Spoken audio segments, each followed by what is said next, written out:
믿음의 싸움이라는 것이 어떤 것일까?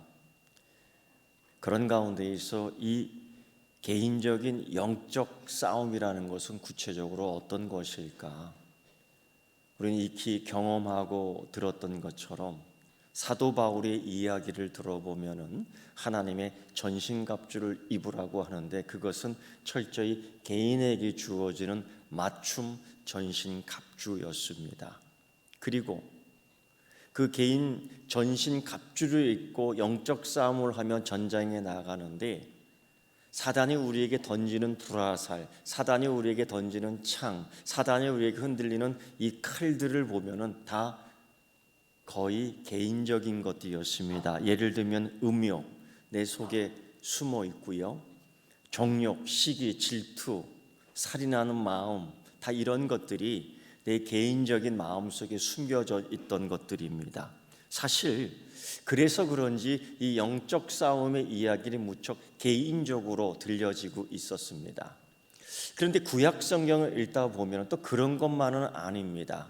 이 영적의 문제가 한 국가의 공동체로, 가문의 공동체로 도전을 받을 때가 많았고, 그 도전에 대한 응전들이 항상 선지자와 함께 있었습니다.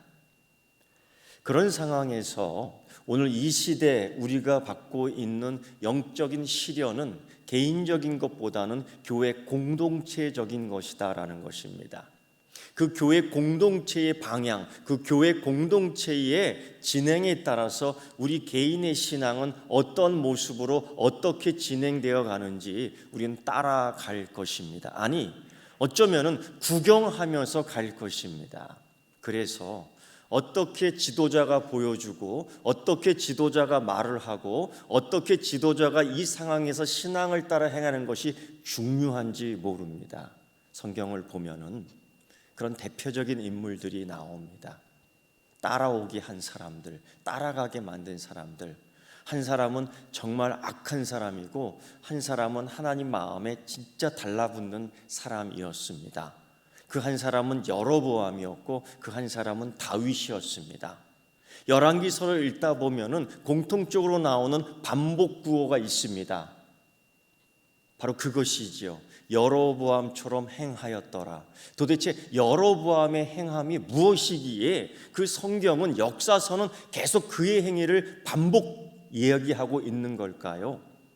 많은 사람들을 따라오게 했기 때문입니다. 많은 사람들이 따라가게 했기 때문입니다. 그 백성들은 그냥 구경만 한 것이 아닙니다. 나는 그런 짓 안 했어, 나는 모르는 일이야, 나 혼자 나는 하나님 잘 섬겼어. 아니, 그것이 통하지 않는 공동체의 영적 싸움이었습니다. 여로보암이 무슨 짓을 했냐면은 하나님 믿는 것을 우상처럼 섬기게 했고, 하나님 믿는 장소를 바꿔 말했고, 하나님 예배하는 스타일을 우상 섬기는 스타일로 바꿔버렸고, 하나님 형상을 만들 수 없음에도 불구하고 금송아지와 다른 주조상을 만들어서 이것이 우리를 인도하는 하나님, 이것이 우리를 지도하시는 하나님, 이것이 우리를 축복하는 하나님이라고 거짓말을 했는데 백성들이 다 따라갔습니다. 예수님도 말씀하셨습니다. 너희가 선생되기를 즐겨하지 말라고요. 왜냐? 따라오게 하기 때문입니다. 따라가게 하기 때문입니다. 배우게 하기 때문입니다. 무엇을? 악을 말입니다. 그래서 그들의 공동체의 악이 이스라엘 북왕국 이스라엘의 악이 되었던 것입니다. 하나님이 심판하셨지요. 반면에 다윗은 하나님 마음에 착 달라붙는 사람이었습니다. 왜? 그가 잘났기 때문에, 그가 멋있었기 때문에, 그의 신앙이 더 번듯했기 때문에 아닙니다. 그도 따라하게 했던 사람입니다. 그의 시편을 읽어보면, 그가 지은 시편을 읽어보면 온 백성들이 예배 때 따라 불렀습니다. 여호와는 나의 목자시니 내가 사망의 음침한 골짜기라도 해를 두려워하지 않을 것은. 많은 사람들이 따라했습니다. 그런데 무엇을 따라했느냐? 너는 나처럼 실수하면 안 된다, 너는 나처럼 행하면 안 된다, 너는 나처럼 악을 행하면 안 된다. 마치 자기의 허물까지도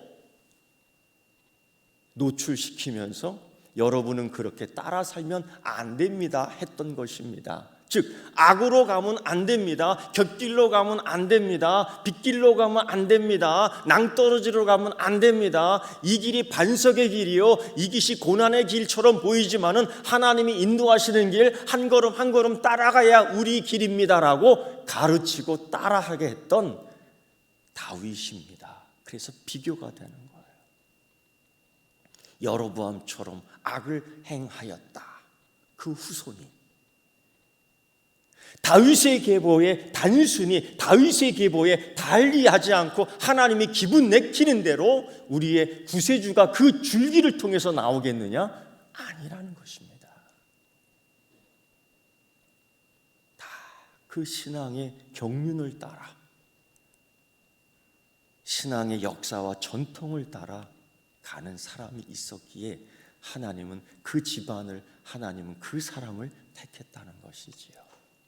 그만큼 믿음은 이제 개인적인 영역을 벗어나 공동체의 문제로 점점 다가오고 있습니다. 바로 우리의 상황이 그렇습니다. 그런 가운데 우리가 읽은 요나는 이런 상황에 제일 먼저 문제를 인식하고 당황스러워했던 장본인이었습니다.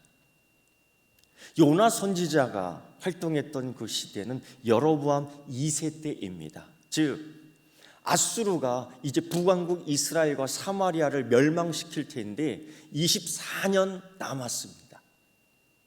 여로보암이 죽고 24년 후에 이 북왕국 이스라엘은 망하게 됩니다. 아수르에 의해서 돌 하나에 돌 남지 않을 정도로 아주 깨끗하게 파괴가 됩니다. 많은 북왕국 이스라엘 사람들이 잡혀갑니다. 찢겨 죽습니다. 뜯겨 죽습니다. 벗겨 죽습니다. 그 수많은 악을 알기에 이 요나 선지자에게 있어서는 그 상황 속에서 아수르는 망하기를 바랐고 아수르는 파멸되기를 바랐고 아수르는 나의 적이었습니다. 그런데 하나님이 요나에게 그 나라로, 그 적으로, 그 악한 세계에 들어가 그들을 회개시키라는, 복음을 전하라는 사명을 받습니다. 도대체 하나님의 뜻이 무엇이길래?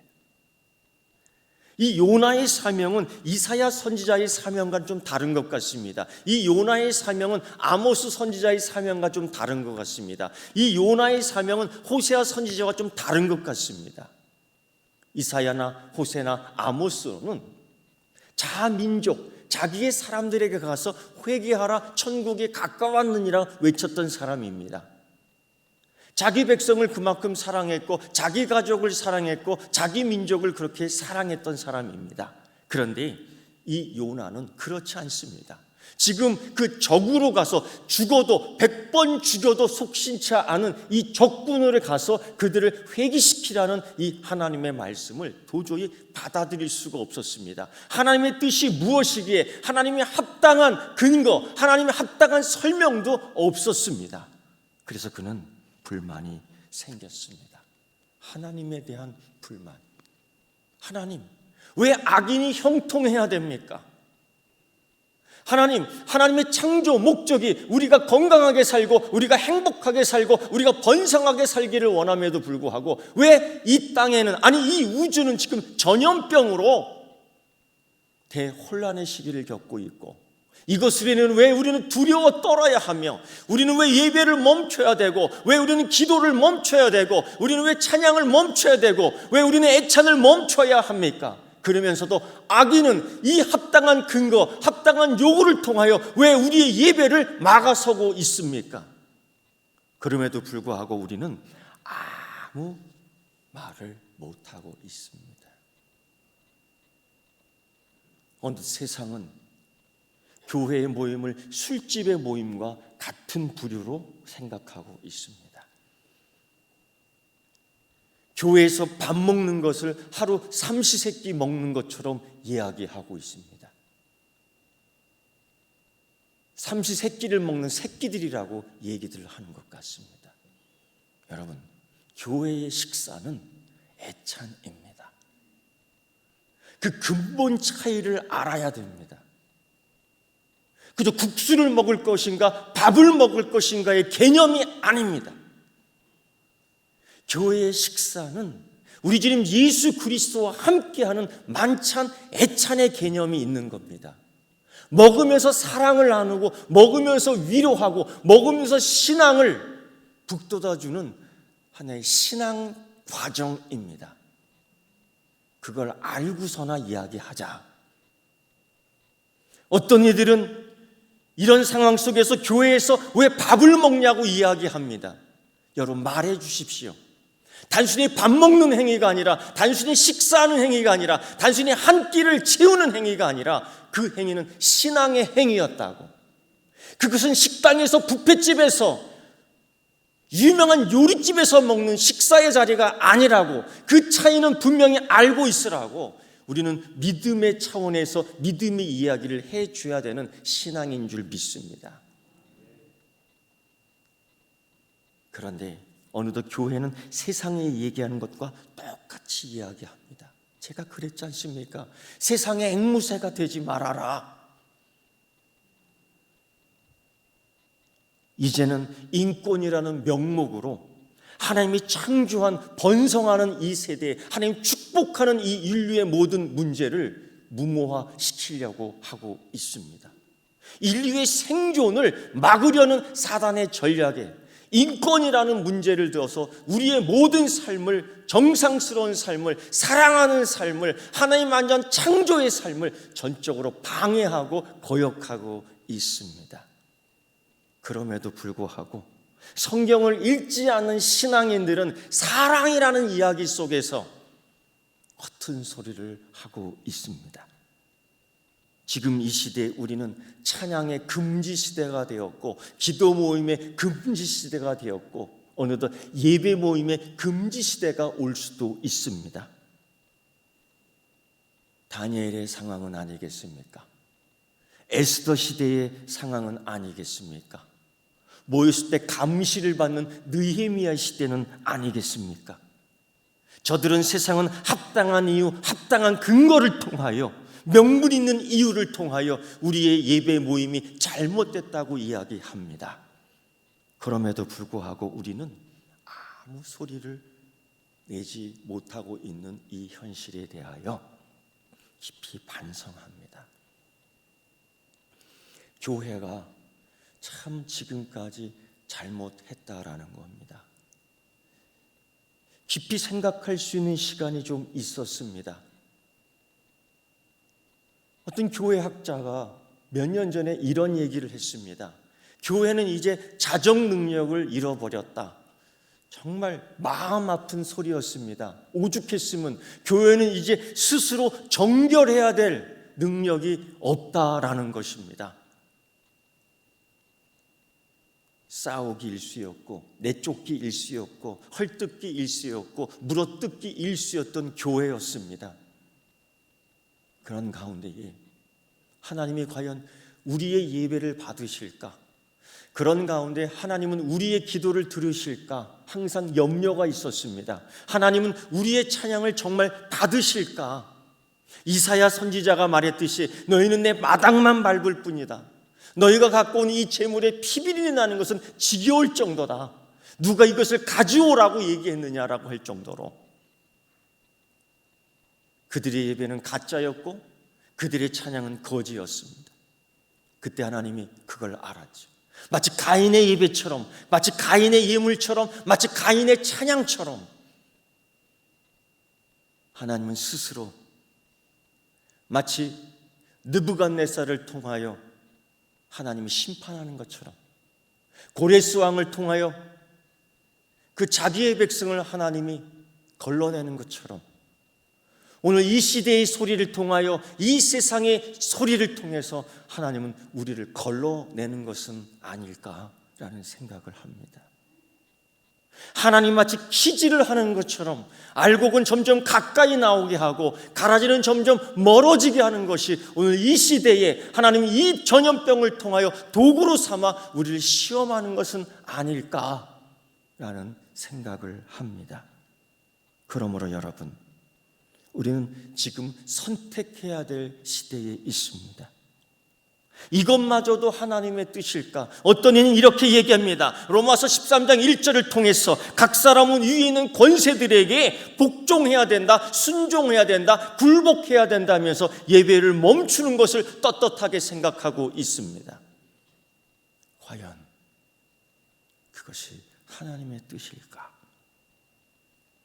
사랑하는 성도 여러분, 예수님의 기도처럼 하늘에서 뜻이 이루어지기에 이 땅의 교회가 이렇처럼 이루어지고 있다는 것을 우리는 말할 수 있을까? 우리는 고민해야 될 때입니다. 이때 우리가 취할 수 있는 방법은 무엇일까? 이 공동체의 신앙생활 속에, 이 공동체의 문제 속에, 그래서 요나가 선택했던 방법 하나가 이거였습니다. 도망간다. 여러분, 오늘 모두가 요나가 한번 되어 보십시오. 도망가십시오. 여러분, 도망가십시오. 한번 도망가 보십시오. 오늘 요나는 하나님에게 합당한 근거를 찾지 못했습니다. 하나님 왜 나를 그 일로 보내십니까? 했을 때 그에 대한 이야기를 듣지 못합니다. 그래서 그는 하나님에게 상당한 불만이 있었습니다. 왜 하나님 원수가 형통해야 됩니까? 왜 이 나라의 모든 것들이 인기를 더 얻어가야 됩니까? 왜 그들의 허물은 계속 가려져만 있습니까? 그리고 교회는 점점 온갖 수치와 모욕을 당하고 있습니다. 교회 존재의 존엄은 계속 땅바닥에 깔리고 있습니다. 교회가 예배드리고 오는 사람조차도 눈여겨보고 있고 비아냥거리는 이 시대에 우리는 살고 있습니다. 여러분, 이때 우리는 교회 속으로, 우린 세상의 속으로, 이때 우리는 교회 공동체 속으로, 우린 세상의 공동체 속으로 들어가야 되는데 그게 두렵다는 겁니다. 그게 싫다는 겁니다. 그래서 요나처럼 여러분 한번 도망가 보십시오. 요나가 선택한 방법이 그겁니다. 그런데 여러분, 하나님을 보십시오. 여러분 묻습니다. 하나님을 믿습니까? 하나님의 성품을 믿습니까? 예, 하나님은 그 뜻을 이루는데 포기하지 않습니다. 도망간 요나에게 폭풍을 줍니다. 그 폭풍은 우리가 또다시 피하고 싶은 것, 그 폭풍은 또다시 우리가 도망가고 싶은 것, 그러나 그 폭풍 한가운데 요나를 남겨둡니다. 하나님이 이러한 방법을 참 잘 쓰십니다. 하나님 우리를 구석으로 몰아놔 아무것도 갈 수 없는 길, 문이 없는, 길이 없는 곳에서 우리는 위를 쳐다볼 수밖에 없습니다. 하나님이 여위기에 계시기 때문에 하나님은 그런 방법을 참 잘 쓰시는 방법입니다. 우리 가운데 길이 없다고 생각하는 분이 있습니까? 우리 가운데 이젠 방법이 없다고 생각하시는 분이 있습니까? 그때 여러분 위를 쳐다보는 여러분 되기를 바랍니다. 위에서 쳐다보시는, 위에서 은혜를 내려주시는, 위에서 함께하겠다고 내려오시는 그 하나님을 만나는 여러분 되기를 축원합니다. 여러분 성경을 보면 이런 증거들이 얼마나 많은지 모릅니다. 폭풍 가운데 역사하시는 하나님, 폭풍 가운데서 은혜를 주시는 하나님, 폭풍 가운데서 구원을 주시는 하나님, 폭풍 가운데서 축복해 주시는 하나님, 그 하나님을 여러분 폭풍 가운데에서 이런 회오리 바람 치는 이런 난잡한 이 세계 속에서 오직 거룩하신 하나님을 만나는 은혜가 여러분의 있기를 축원합니다. 하나님은 아브라함을 이 지구상에서 불러주셨습니다.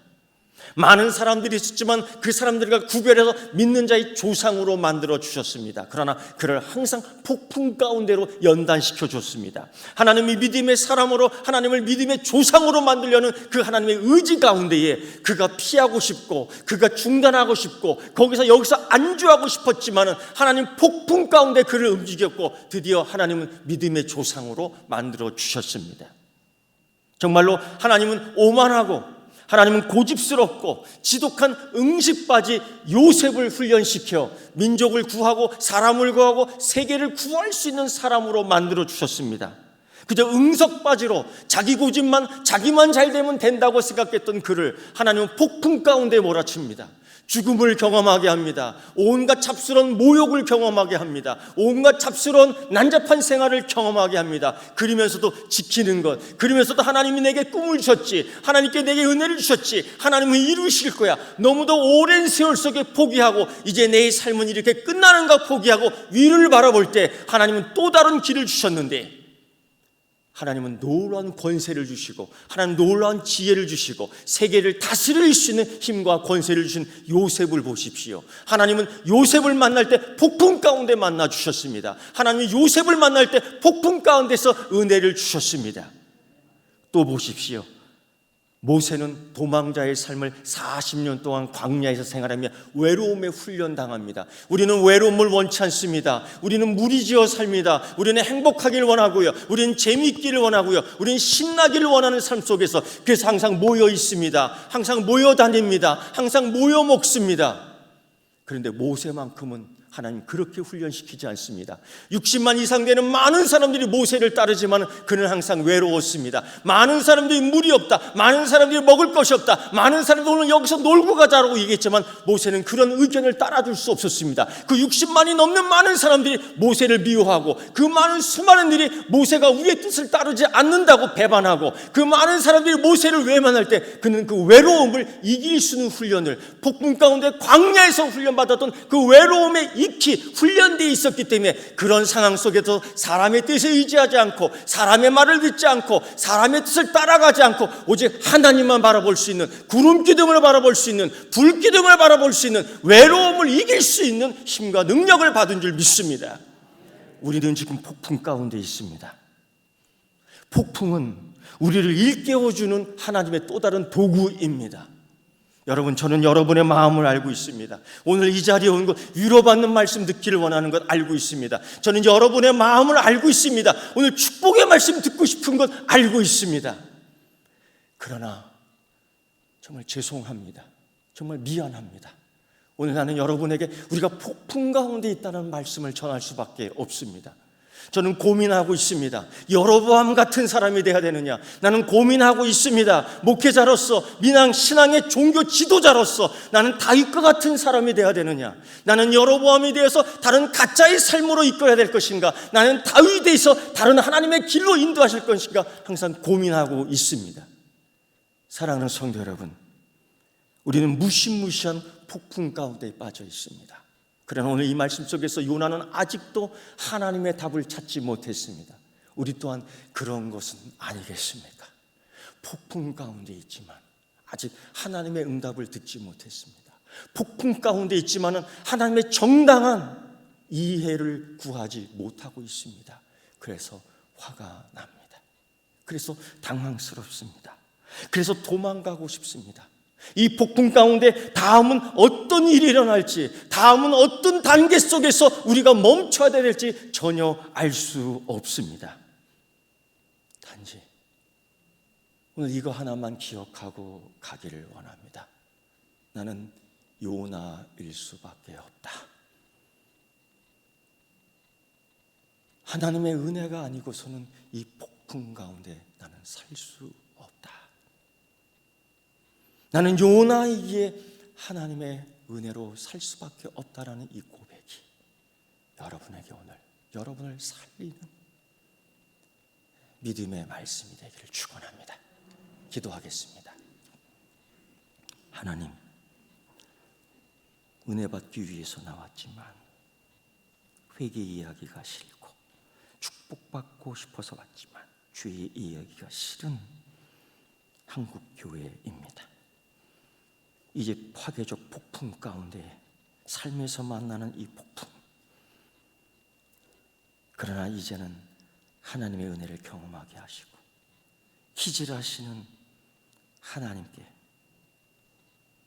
기질하시는 하나님 앞에서 내가 알고 김을 증명되게 하옵소서. 성령님 도와주십시오. 약한 우리를 도와주십시오. 예수님의 이름으로 기도드리옵나이다. 아멘.